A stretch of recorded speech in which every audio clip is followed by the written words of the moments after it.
We gave you 10 years of peace.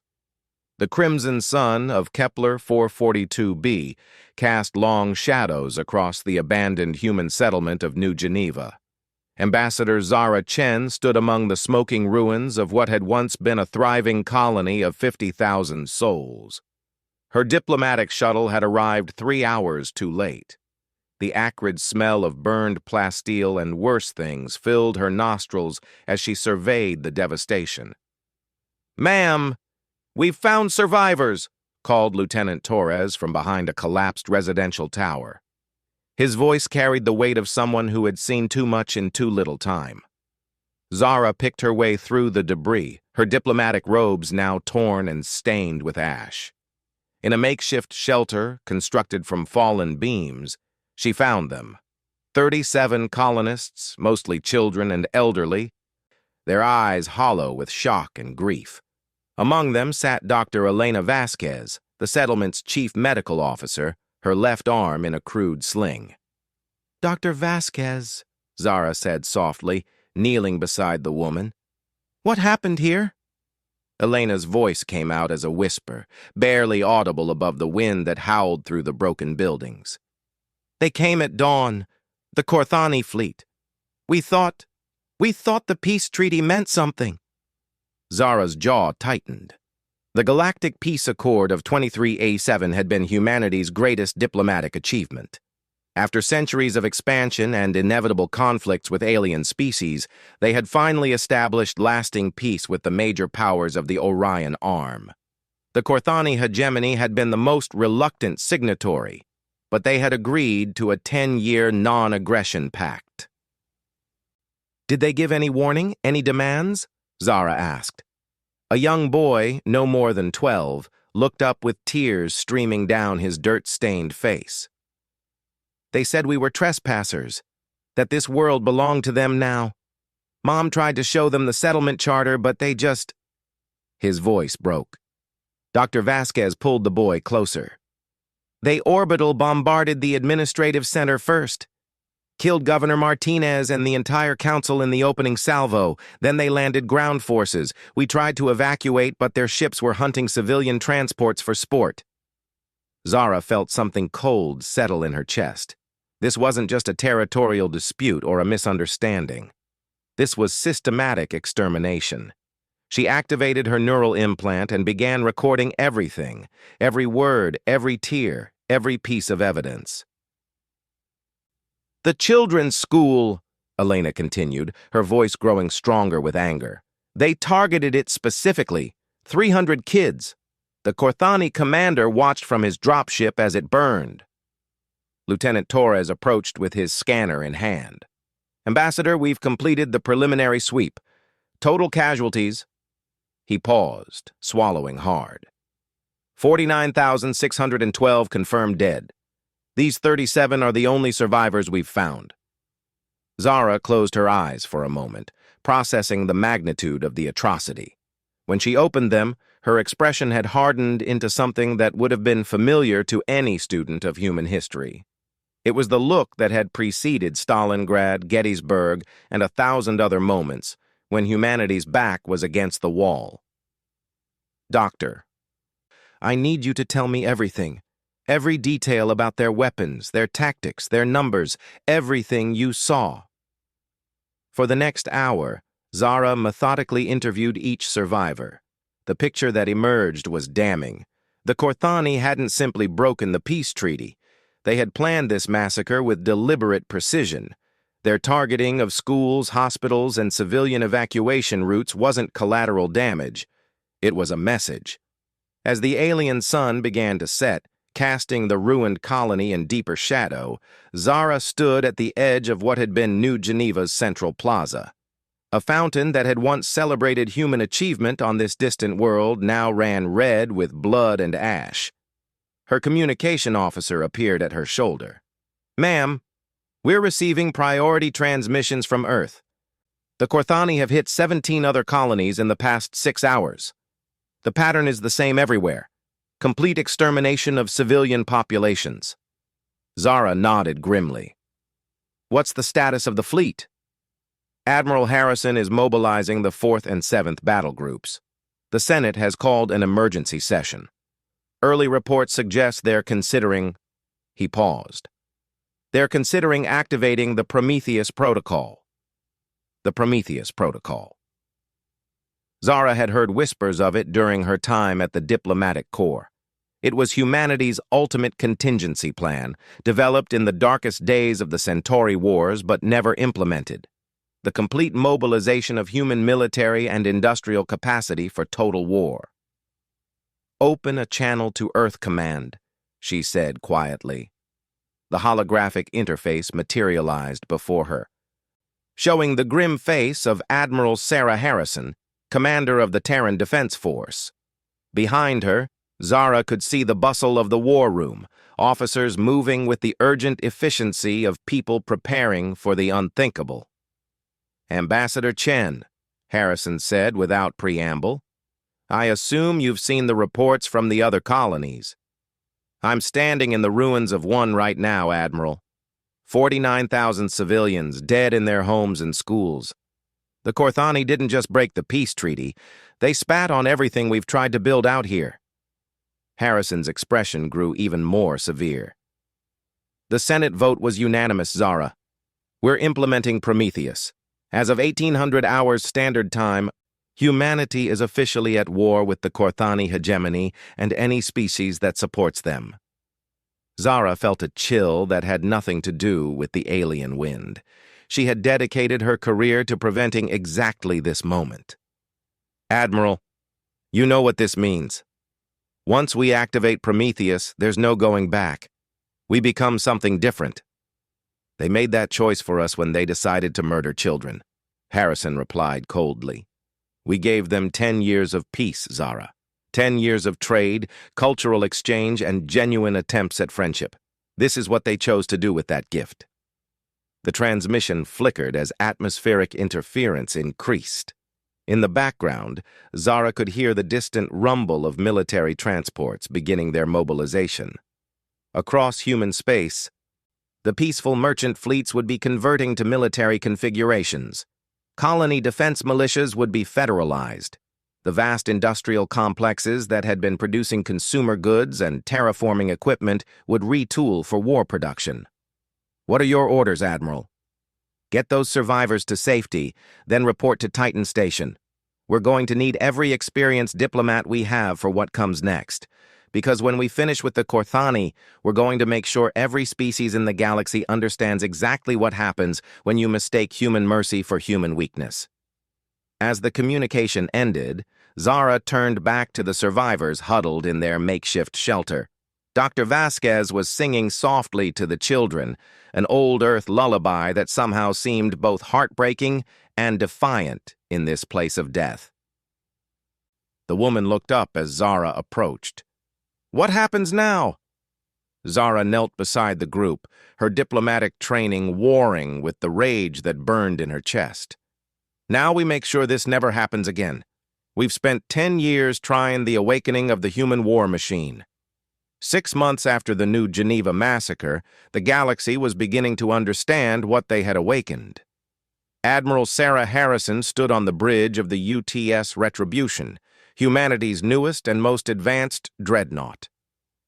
Through the reinforced transparasteel viewports, she could see the assembled might of the human fleet, over 3,000 vessels of war, more military power than had been concentrated in one place since the unification wars of the 23rd century. "Admiral, we're receiving surrender requests from the Korthani Defensive Fleet," reported Commander Martinez, her tactical officer. "They're offering to discuss terms." Harrison's laugh held no warmth. "After 6 months of running, now they want to talk. What's the status of their planetary shields?" "Down to 30% and falling. The bombardment drones have been methodically targeting their power generators for the past 18 hours. At current rate of degradation, full shield collapse in approximately 4 hours. The world below them was Korthak Prime, the Korthani homeworld and seat of their ancient empire. For 800 years, no foreign fleet had breached their outer system defenses. The Korthani had built their reputation on being unconquerable, their planet protected by overlapping layers of defensive stations, minefields, and a fleet that had never known defeat. That fleet now floated in scattered debris fields around their homeworld, broken remnants of what had once been the most feared armada in the Orion Arm. "Ma'am," called Lieutenant Chen from the communication station, "we're receiving a priority transmission from Earth. It's Ambassador Zara Chen, requesting permission to speak with the Korthani leadership." Harrison frowned. She had expected this moment. The diplomats would eventually try to rein in the military response. "Put her through." Zara's image appeared on the main screen, broadcasting from the diplomatic vessel UTS Mediator. But the woman who appeared bore little resemblance to the peace-seeking ambassador who had once negotiated trade agreements and cultural exchanges. Her eyes held the same cold fire that now burned in every human who had seen the images from the massacred colonies. "Admiral, I've been monitoring the Korthani surrender offers. Before we proceed, I need to deliver a message to their High Council. They forfeited their right to diplomatic courtesy when they started killing children, Ambassador, but I'll grant you 5 minutes. Make it count." The transmission was routed through to Korthak Prime, where the surviving members of the Korthani High Council huddled in their underground bunkers. The aliens were tall, serpentine beings with scaled skin and multiple arms, evolved from predators on a harsh desert world. For centuries, they had been the apex species in their region of space, expanding their empire through conquest and intimidation. High Counselor Vashatar materialized in the holographic display, his usually proud bearing reduced to a cowering posture. Behind him, Zara could see the other council members, their scaled faces reflecting the intermittent flashes of explosions visible through their reinforced windows. "Human diplomat," Vashatar hissed, his translated words carrying desperate undertones. "We are prepared to negotiate. Surely your species believes in mercy." Zara's expression remained perfectly neutral, but her voice carried the weight of 49,000 ghosts. "Counselor Vashatar, I am Ambassador Zara Chen. 6 months ago, I stood in the ashes of New Geneva Colony, listening to the survivors of your unprovoked massacre. Do you remember New Geneva, Counselor?" The alien's scaled head bobbed nervously. "It was a regrettable military action. Perhaps we were hasty. We are willing to discuss reparations." "Regrettable," Zara repeated slowly. "You systematically exterminated 50,000 civilians across 18 colonies. You specifically targeted schools, hospitals, and evacuation transports. Your ground commanders made sport of hunting fleeing families, and you call it regrettable. We were defending our territorial claims. Your colonies were expanding too rapidly." "Stop." Zara's voice cut through his excuses like a plasma blade. "Counselor, I want you to understand something about humanity. For 10 years, we offered you peace. We shared our technology, our culture, our friendship. We bent over backwards to accommodate your territorial concerns and cultural sensitivities. Do you know why?" Vashatar remained silent, his multiple eyes fixed on the human woman who somehow seemed more terrifying than the massive fleet currently reducing his homeworld's defenses to rubble. "We did it because we had learned from our own history. Humanity nearly destroyed itself in wars of conquest and domination. We evolved beyond that. We chose to be better. We chose peace." Zara paused, letting the words sink in. "But what you failed to understand, Counselor, is that choosing peace is not the same as being incapable of war." On the tactical display visible to all parties, the human fleet began moving into final bombardment positions. Thousands of ships, each one a testament to humanity's industrial might when fully mobilized. The Korthani had made the mistake of attacking human civilians during peacetime, when the vast majority of human military capacity was dormant. They had never seen what happened when that sleeping giant was fully awakened. "You assumed our desire for peace meant we were weak," Zara continued. "You looked at our merchant vessels and our cultural exchange programs and decided we were soft. You forgot that the same species that chose diplomacy also conquered every predator on our homeworld, survived ice ages and asteroid impacts, and turned the void between stars into highways." Vashatar's scales had shifted to a pale, frightened hue. What do you want from us?" "Justice."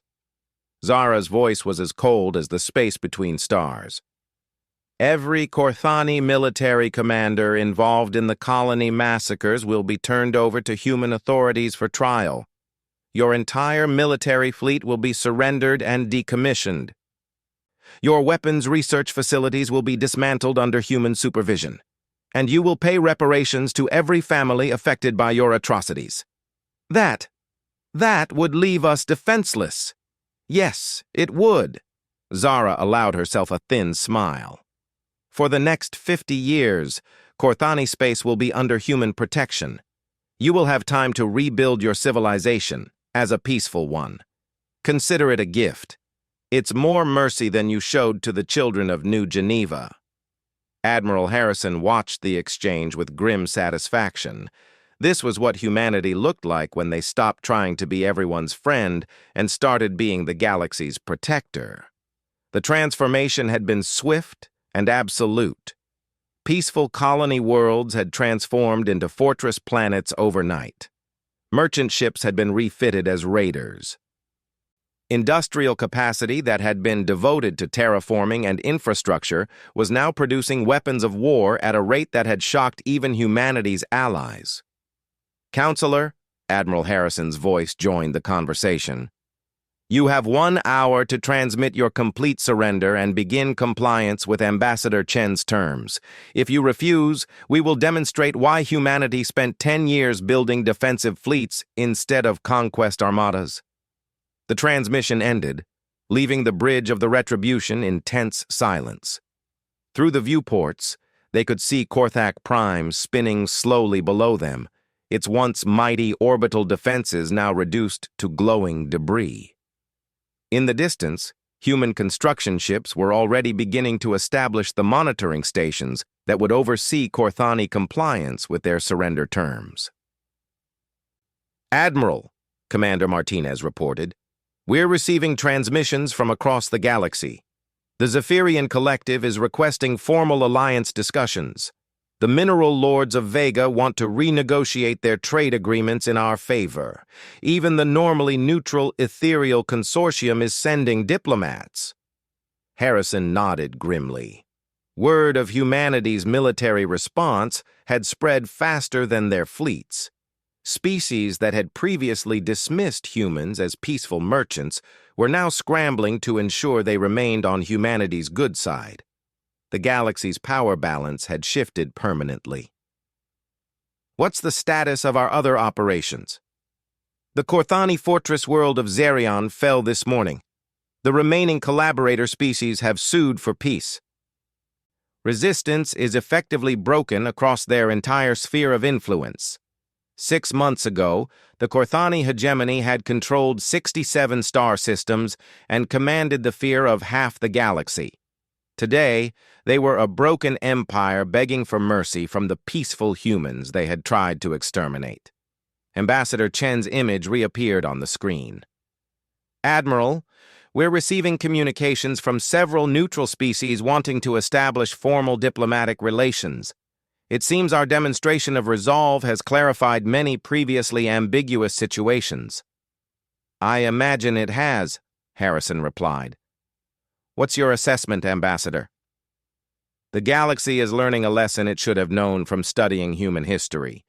We are at our most dangerous when we are finally unified in purpose. The Korthani gave us that unity." Through the viewport, the first Korthani surrender ships were emerging from the planet's atmosphere. Their weapon systems powered down and their hulls displaying the white flags of capitulation. It was the end of an empire that had terrorized this region of space for centuries, brought down by the species they had dismissed as weak and peace-loving. But Harrison knew this was only the beginning. Humanity had revealed its true strength to the galaxy, and there would be others who would test that strength in the years. 2. The New Galactic Order. 5 years had passed since the fall of the Corthani hegemony, and the galaxy looked nothing like it had before the New Geneva massacre. Ambassador Zara Chen walked through the gleaming corridors of Unity Station, humanity's massive diplomatic complex orbiting the former Corthani homeworld. The station served as the headquarters for the Terran Protectorate Council, the governing body that now maintained peace across 40% of the local galactic arm. Through the observation deck's massive windows, she could see the transformation below. Korthak Prime had been rebuilt as a model of interspecies cooperation. The former capital of conquest was now a center of learning and trade, where former enemies worked side by side with human engineers and diplomats. Corthani youth attended integrated schools where they learned not just their own history, but the broader history of galactic civilization, including the harsh lessons about what happened when peaceful species were pushed too far. Ambassador Chen, came a voice behind her. She turned to see Fleet Admiral Harrison, now bearing the additional title of Protectorate Defense Coordinator. The years had been kind to Sarah. The constant stress of war had been replaced by the satisfaction of building something lasting. Admiral, I heard you wanted to discuss the Vegan situation before the council meeting. Harrison nodded grimly. The mineral lords are getting restless again. Our intelligence suggests they're testing our resolve by probing the outer colonies of the Zephyrian Collective. They seem to think 5 years is long enough for human vigilance to relax. Zara sighed. It was an old pattern by now. Every few years, some ambitious species would decide that humanity's reputation for devastating retaliation was exaggerated. They would test boundaries, probe defenses, make threatening moves against human allies. They always learned the same lesson, but the galaxy seemed determined to learn it repeatedly. What's your recommendation? Show of force. Third Fleet is conducting exercises in the Proxima sector. We redirect them to Vegan space for some navigation training near their mining worlds. Let them see what a fully armed human battle group looks like up close. As they talked, they were joined by Dr. Elena Vasquez, now Director of Colonial Development for the Protectorate. The former medical officer of New Geneva had become one of humanity's most effective administrators, her personal experience with Corthani brutality lending weight to her words when dealing with potentially hostile species. Elena, Zara said warmly, how are the integration programs proceeding? Better than expected, actually. The Corthani youth are adapting remarkably well to the new educational systems. It turns out that when you remove the cultural emphasis on conquest and replace it with cooperative achievement, they're actually quite pleasant to work with. She paused, looking out at the bustling planet below. It's the older generation that's still struggling with the transition. The transformation of Corthani society had been one of humanity's greatest achievements in the post-war period. Rather than simply occupying the defeated empire, humans had implemented a comprehensive re-education and reconstruction program. Corthani military traditions had been redirected toward peaceful competition. Their natural predatory instincts were channeled into scientific research and exploration rather than conquest. Any security concerns? Harrison asked. Nothing serious. There's still a resistance movement in the outer worlds, but they're more focused on graffiti and symbolic protests than actual violence. Hard to maintain a violent insurgency when the occupying force is building hospitals and schools faster than you can tear them down. It was true. Humanity's approach to conquered territories was unlike anything the galaxy had seen before. Rather than strip mining resources or enslaving populations, humans poured resources into infrastructure, education, and economic development. Former enemy worlds often became more prosperous under human protection than they had been as independent powers. The trio made their way to the council chamber, where representatives from 37 species were gathering for the monthly Protectorate Council meeting.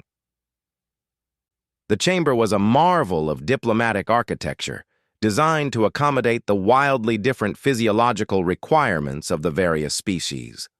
Aquatic delegates floated in specialized tanks. Silicon-based beings rested on heated platforms, and gaseous entities swirled in contained atmospheric chambers. At the head of the chamber sat the Human Coordinator's podium, a position that rotated among senior human diplomats every 2 years. This month it was occupied by Coordinator Williams, a veteran of the pre-war diplomatic corps who had witnessed humanity's transformation from peaceful merchants to galactic guardians. "The first item on our agenda," Williams announced, his voice translated simultaneously into dozens of languages, "is the request from the Centauri Trade Federation for protection status." A holographic display showed the Centauri system, located on the outer edge of human space. The Trade Federation was a collection of peaceful merchant species who had watched humanity's rise with growing interest. Their request was simple. They wanted to join the Protectorate in exchange for protection from the various pirates and raiders that plagued the outer systems. The Federation offers industrial capacity, rare mineral deposits, and strategic positioning in exchange for protection guarantees, Williams continued. "Admiral Harrison?" Harrison stood, her uniform bearing the insignia of a dozen different human military branches. "The Third Fleet can extend patrol routes to include Centauri space within 30 days.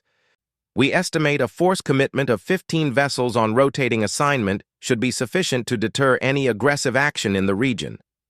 Delegate Zorth of the Zephyrian Collective raised a crystalline appendage. "If I may, Coordinator, the Collective has been monitoring communication traffic from the Centauri region. There are indications that the Shadow Cartel has been planning operations there." The Shadow Cartel. Zara felt her jaw tighten at the mention of the name. They were one of the few remaining threats in local space.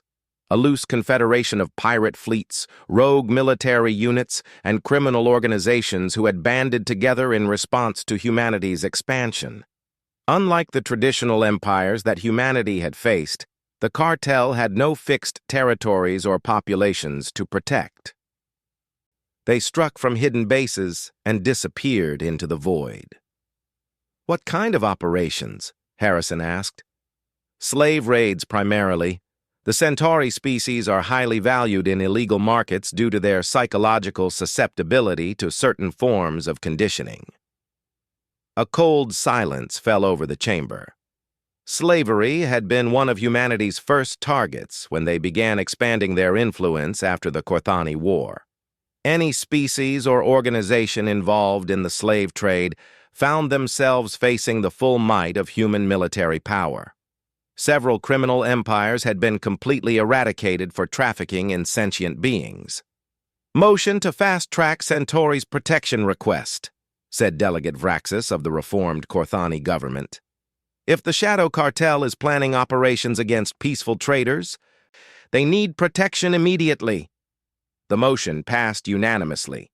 It was telling that even former enemies now understood that challenging human principles about slavery and civilian protection was a form of suicide. As the meeting continued, Zara reflected on how much had changed since that terrible day on New Geneva. Humanity had not sought to become the galaxy's police force, but the role had been thrust upon them by the actions of those who mistook mercy for weakness. The result was a galactic civilization that was more peaceful and prosperous than it had ever been. The afternoon session was interrupted by an urgent communication from the outer monitoring stations. Commander Torres, now head of Protectorate Intelligence, appeared on the main screen looking grim. "Coordinators, we have a developing situation. Shadow Cartel forces have been detected massing in the Void Belt, approximately 200 light-years from Centauri space. Fleet strength estimated at over 400 vessels." A murmur ran through the chamber. 400 ships represented a significant threat, even by human standards. The Shadow Cartel had apparently decided to make a statement about humanity's growing influence. Harrison's expression hardened. Current disposition of our forces?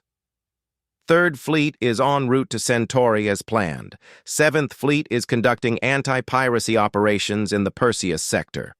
Home Fleet is at standard readiness levels. Not enough, Harrison said grimly. If the cartel is committing that many ships, they're planning more than just a raid. They want a direct confrontation with human forces. Coordinator Williams looked around the chamber at the assembled delegates. The question before us is simple.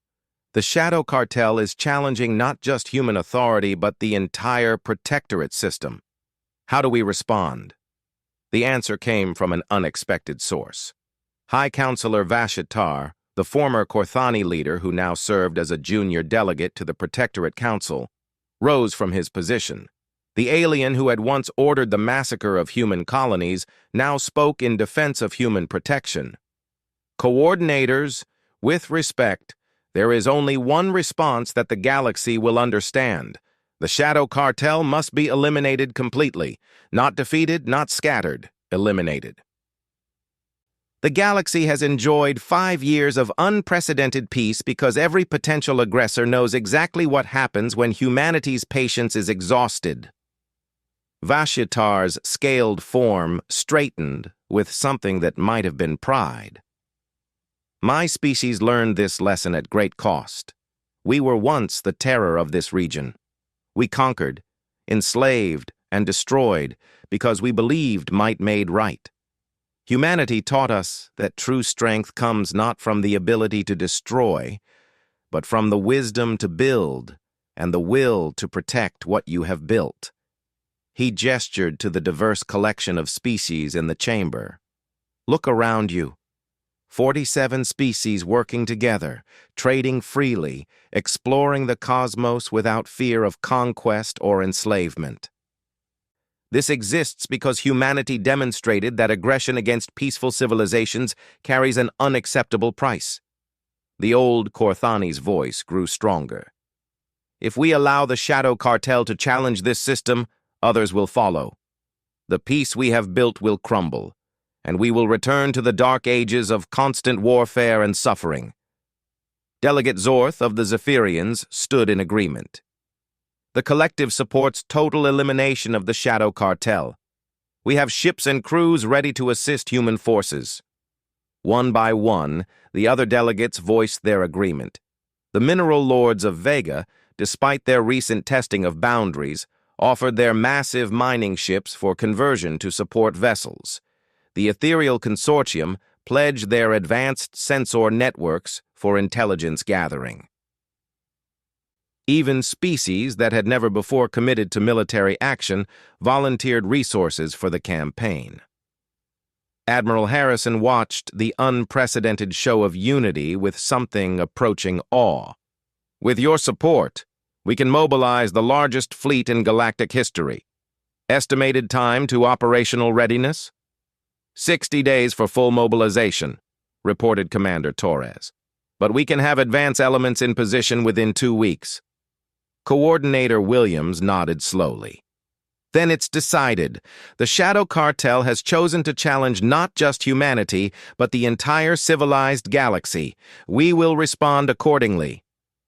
As the meeting concluded, Zara found herself standing once again at the observation deck, looking down at the transformed world below.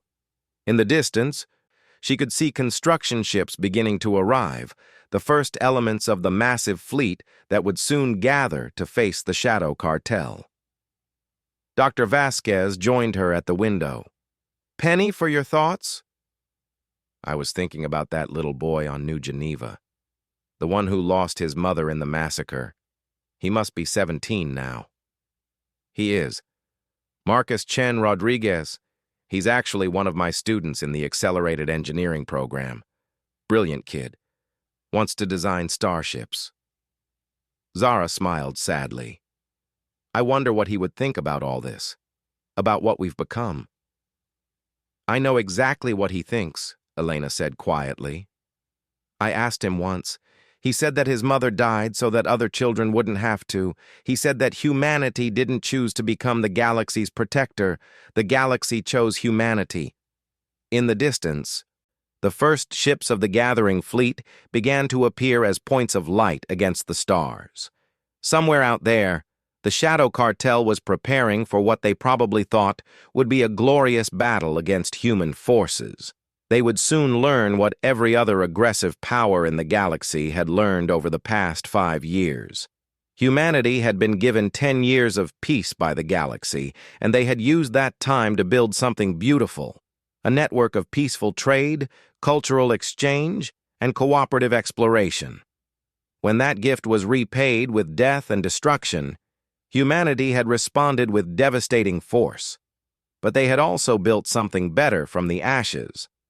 Now that peace was threatened again and the galaxy itself was rising to defend it, the age of human dominance was ending, replaced by something far more powerful, the age of human leadership in a truly united galactic civilization. The Shadow Cartel would soon discover that they were not just facing humanity anymore. They were facing the combined will of every species that had learned to prefer peace to conquest, cooperation to domination, and protection to predation. It would be their final lesson. Come. The age of human innocence was over. The age of human dominance had begun. To prove that humanity could be peaceful neighbors in this galaxy. They've just taught us that some neighbors don't want peace. They want conquest. She stood and looked out at the stars beginning to appear in the darkening sky. Somewhere out there, the Korthani were probably celebrating their successful raids, convinced that they had dealt a crippling blow to human expansion. They would learn, perhaps too late, that they had made a fundamental miscalculation about human nature. Humanity had offered the galaxy 10 years of peace, trade, and friendship. In return, they had received death and destruction.